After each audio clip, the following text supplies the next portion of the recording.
શ્રી સ્વામિનારાયણ સંપ્રદાયના તમામ શિખર મંદિરોમાં આખા ત્રીજના દિવસે દેવોને ચંદનના વાઘા ધરાવાય છે. ચંદનના વાઘાનો શણગાર 42 દિવસનું પર્વ ગણાય છે. વડતાલ મંદિરના નવયુક્ત ચેરમેન અને કોઠારીએ પોતાનો કાર્યભાર સંભાળ્યો. વડતાલ શ્રી સ્વામિનારાયણ સંપ્રદાય ખાતે ત્રીજો વૈશાખ સુદ 3નું અનેરું મહત્વ છે. આજના દિવસથી સંપ્રદાયના તમામ શિખર મંદિરોમાં દેવોને ચંદનના વાઘા ધરાવવામાં આવે છે. વૈશાખ માસમાં અસહ્ય ગરમીથી પ્રભુને ઠંડક મળી રહે તે માટે ભક્તો દ્વારા ચંદનના વાઘા ધરાવવાની પરંપરા છે.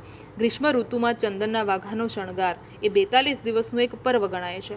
તારીખ 30 એપ્રિલથી તારીખ 10 સુધી દેવોને ચંદનના વાઘા ધરાવવામાં આવે છે. વડતાલ મંદિરના ચેરમેન ડોક્ટર સંત વલ્લભદાસજી સ્વામી તથા મુખ્ય કોઠારી દેવપ્રકાશ સ્વામીજીએ અક્ષય તૃતીયાના રોજ ચાર્જ સંભાળી વિધિવત રીતે શુભ શરૂઆત કરી હતી. આ પ્રસંગે સત્સંગ મહાસભાના પ્રમુખ શાહ નૌતમ પ્રકાશ દાસજી સહિત વડતાલ ધામના સંતોએ ફૂલહાર પહેરાવીને શુભેચ્છા પાઠવી હતી.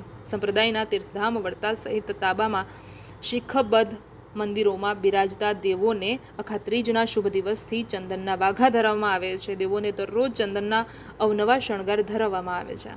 મંદિરના પૂજારીઓ દ્વારા દેવોને ચંદનનો લેપ લગાડવામાં આવે છે. બાદમાં તેને આકર્ષક ટીલડા, તોય, સૂકો મેવો, કઠોળ, વિવિધ પ્રકારના ફૂલોનો શણગાર કરવામાં આવે છે. સાથે સાથે દેવોને બપોરના 3:30 કલાકે ઉત્થાપન સમયે સાકર વરિયાળીનું જળ ધરાવવામાં આવે છે.